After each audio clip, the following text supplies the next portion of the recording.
G'day everyone, my name's Matt and welcome to episode 6 of the Content Couple podcast. Today's episode represents part 2 in a 2-part series on the ancient philosophy of Stoicism.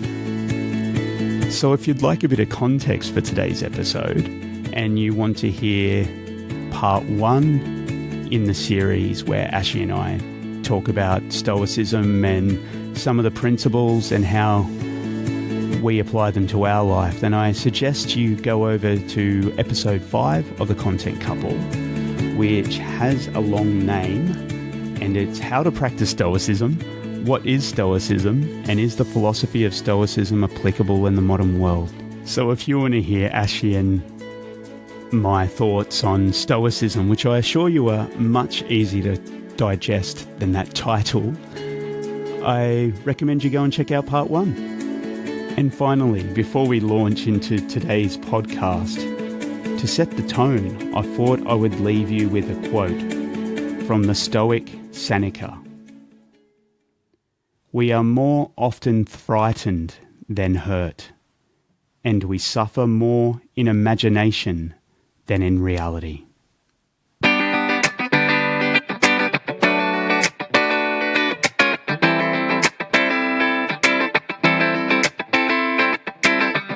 Welcome to the Content Couple podcast. Short, casual conversations about self-help, self-improvement, health, change and mindfulness. We're a couple with a shared passion for personal development and the pursuit of knowledge. We use our daily city commute to share with each other and you, our audience, what we have learned from audiobooks, podcasts, books and other content. Join us as we step outside of our comfort zone and discuss what we found helpful in our quest to bring the best versions of ourselves to every day. Where we would prefer to be recording this from the beach, please be aware we are recording this podcast in the car and you may hear the occasional sound of traffic or Ashy cursing fellow commuters. Our hope is that you take away one thing after listening through this podcast that will help you with your own personal development journey.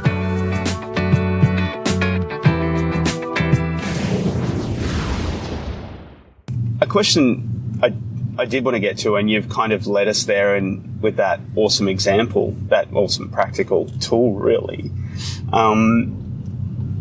In what ways do you think that Stoicism can help people view the world themselves and be, I suppose, effective? I don't like to use that word because that can, efficacy can really be dependent on how people interpret that and what they want to do in their life. Consider to be effective. But yeah, how do you think people can use Stoicism to look at the world differently, to become self-actualized and become, adopt more humility and be more effective, whatever that may mean for them? Well, I think for starters, you obviously have to read the Stoic philosophies and, get yourself a proper understanding of what it means and what the principles are before you. I mean, it's not like Stoicism is something you just pick up and use.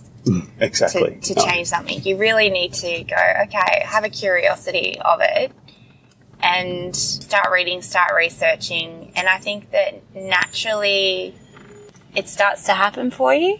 I think that you start to ponder these principles and these ideas about,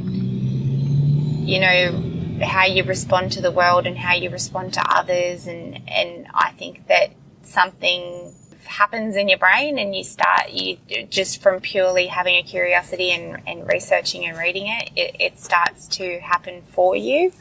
You find the context for it in your own life. Yeah, you do. And I think, also be careful about, the Stoic books and the Stoic readings and writings that you do choose, because there's a lot of adaptations and a lot of interpretations that can be really difficult. You feel like you're swimming against the stream trying to read them because they're written in that sort of language that's very ancient and very that Greco-Roman style language, which can be very challenging. It's almost a bit like reading Shakespeare. And I think Shakespeare got a lot of his ideas for his plays from Stoicism.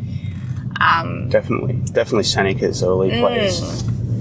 So, yeah, in terms of using it, it's not a thing that you pick up and just use. Like I said, it's sort of, you have to commit and you have to make that decision to understand Stoicism, and then once you've got that understanding of what the principles are and how they apply, like you said, you will start to find context Relevance, for it in your own life. You'll come into a situation and you will respond differently to how, yourself pre-Stoicism would have responded.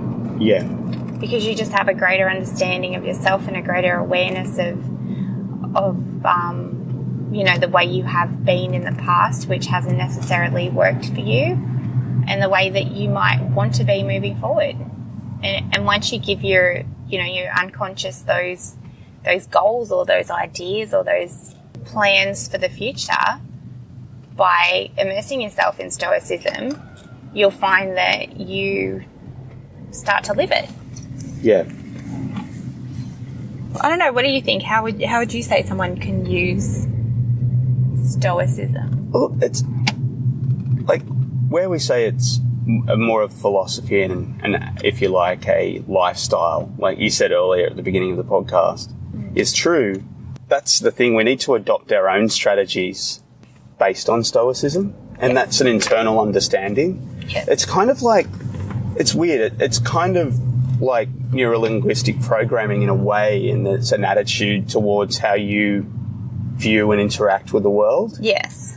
But it's not the same in that rather than looking for the outside stimulus and responding how you think is best for something else, or in understanding other people's maps of the world, it's more looking within and going, what do I think is a noble pursuit? How do I want to be effective? Yeah. What is my purpose? Yeah. What are the obstacles that I, through my perceptions alone and through my decisions and things that I do and pursue in my life, am I stopping myself or preventing myself from doing things that are just right and just and having negative impacts on others, And I think that ties into the ego. I think that every step along the way, your ego is obstructing you. It's undermining you. It's causing you to believe things that aren't helpful. And adopting Stoicism into your life really helps with defeating the ego, I think, because you've just got so much more self-awareness. Definitely. I think that's a great message for everyone out there, really. Do you have is there any other things that any tools that you've derived besides I love the... My no muscle. I love your no muscle. But is there any other tools that you think that people can use positively? Well, meditation, I think, yes, is the big one. And I feel like a bit of a fraud saying that because my meditation practice hasn't been good. Likewise. Probably for a good 12 months. And despite every cell in my body knowing far better than that and knowing that I should be doing that every day, at least 20 minutes in the morning, 20 minutes at night. Yeah. But when I have been in a state of really good flow with my meditation, it does just change your life for the better. And it is a very stoic tool. I think they would have all had a very good meditative practice. Yeah. Whether it be sitting with your eyes closed and going within for X amount of time, or something like journaling, which is a meditation in itself. Yes. That's another thing. Sitting down and just freehanding for half an hour of a night time reflecting on your day. Yes. What occurred? How did I respond? Am I happy with my response? How would, my best version of me want to have responded? Yeah, what am I grateful for? How would I respond if I was faced that? What would I change? The gratitude, writing your gratitude list.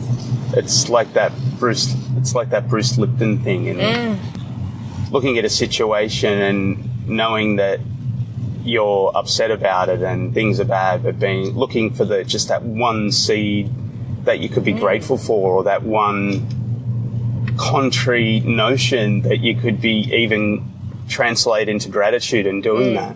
And there's just so much research now about gratitude that you can find, and that on that spiritual level, on that law of attraction level, on that chemical, like what it does to you chemically and biologically to have gratitude. Like, there's so much out there now that just totally backs why that everybody should have a gratitude list and just add to it every day, or everybody should spend 10 minutes a day. Yeah. What was I grateful for today? What happened today that I really appreciate?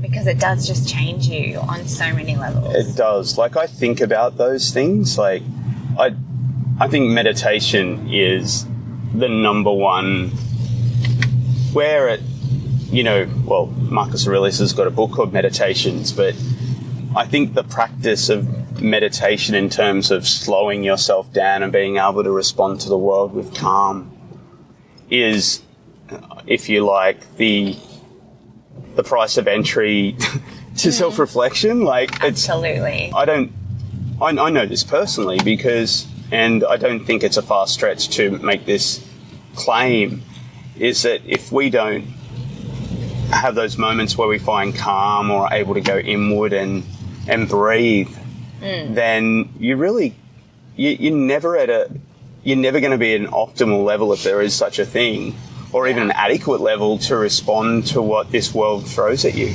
Yeah. Or to even what your own brain throws at you. Yeah. Which is probably more important than even think from a Stoic perspective of thinking about the consequences of the world. But what is your brain telling you to do because of the consequences of what someone said or what they did, or, like we know people like Seneca and Marcus Aurelius had to deal with lots of people like try and stab them in the back and ruin their reputations. And I think nearly all the Stoics have this in common. And they often wrote about their struggles with trying to rationalize for others why they would feel like that, and in a way that they could then go,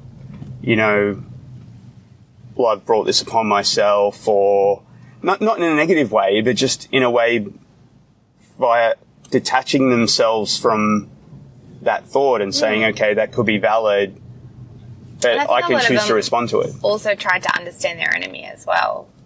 Trying to have a bit of compassion and empathy for why their actions came about, which is not something that happens often. But I mean, while the Stoics had all those very dire, far more serious impediments that we have today, I'd like to think most people don't have to worry about getting stabbed. No. Or having enemies that want them dead. Or poisoned. But we do have it, I guess, on some level, in our corporate world, there's a lot of undermining and all that sort of thing. But I think to be even more like superficial, we have a world of distraction. Absolutely. Where our attention is constantly pulled in so many directions. We've got social media, TV, what else? It's relentless. It is relentless. And then, couple that with people that at least we try to give our attention to helpful content. Yes. Spend our time. That's not to say we don't get sucked into Married at First Sight. Yeah. And no, we do. And how hard is it to draw yourself away from that. Like, really, it is difficult because at the end of the day, you don't want to sort of get yourself settled in and meditate. It is. You want to just veg out and watch Married at First Sight. And it's interesting because it kind of, you even have to have, it's easy for us to justify watching, over-dramatized reality because we've got this curiosity because we like how people think. We want to live better lives, right? Yeah. So we're kind of looking at these people going, wow, this is a train wreck. This is traumatic. Yeah. Why did they set this up this way? And it's easy. Yeah, those experts have a lot to answer for. They should be taken to task. Yeah. But at the same time, in doing that, we're getting sucked into that hyper reality and we're ignoring the fact that this is all edited. Yeah. And that's the whole point. Yeah. And so we kind of try to validate out of curiosity based on the fact that we like how people think and the situations people experience. Yeah, but it's not true. But it's not true. No. And even last night I was like, no, that's it. We're not watching it. Found myself scrolling through Facebook and Instagram and everyone's like kind of posting pictures about it. And I got serious FOMO and turned the TV on and started watching it. So, yeah. I mean, I could have used that time to meditate, but... Yeah. And that's where the discipline comes into it. I should have flexed my no TV muscle. But like I said, while we don't have to worry about being poisoned or stabbed, we just have so much competing distractions that it is hard to just make choices that are beneficial rather than the easy, lazy choice. Yeah. And I suppose you've raised another point that, like, how can you even decide what's beneficial? How can you decide what your purpose is and this is something that is come into my focus a lot lately. How do I decide what my purpose is, what my goals should be every day? What should I be doing instead of watching Married at First Sight? How do you decide that if you're not able to step back, self-actualize, identify those things that you're grateful for, because that's it, right? Yeah. Those things that you're grateful for now, when you strip away the veils of materiality to a certain degree, like particularly when it comes to people, those things you're grateful for in terms of experiences with people are really the reason why we're here, I think. Yeah. And they should be our focus. I personally think they should be my focus. And again, I will justify my Married at First Sight because you're there and then you're enjoying it with me and we're having a kind of relaxing moment together, which is, a thing that's easy to be grateful for. Yeah. Because of how I feel about you, but could we be doing this instead? Yes. That's right. Could we spend that hour meditating together instead? Yeah. Well, I think we could deep dive into Stoicism for hours, really. And I'm sure it's a topic that we'll come back to quite often in this podcast, particularly if we find anything that we read and use in our life of value, and that we're more than willing to share that with the audience. So yes, do you think we've covered Stoicism and ego as the enemy?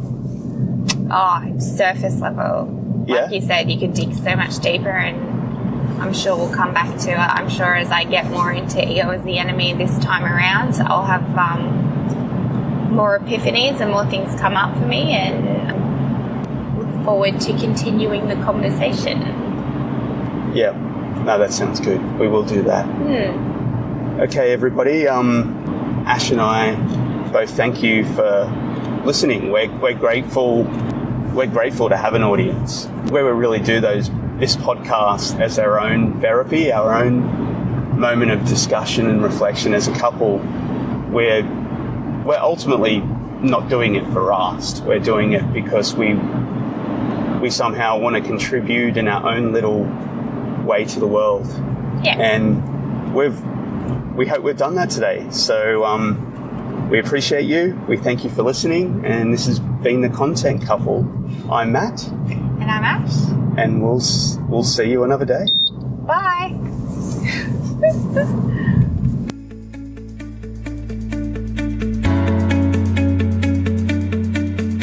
Hi, this is Matt, and thank you for listening to another episode of The Content Couple. Ashy and I appreciate you and appreciate that you have chosen to invest a small part of your day listening to our contribution to the podcast world. We love podcasts, understand there are thousands, and we are grateful you have chosen us. We believe nothing is more important than our time and yours, and we hope that in sharing how we acquire and apply what we learn, that you will take away something that will enrich your life. For Ashy and I, this podcast is a leap out of our comfort zone and a change to our normal everyday life. Our aim is to share and contribute, and we cannot do that without you. If you have enjoyed our experiment in self-awareness and self-esteem, we would be very grateful if you could quickly jump on iTunes, subscribe to our tribe, and give us that 5-star ratings that will help other awesome people like you find us.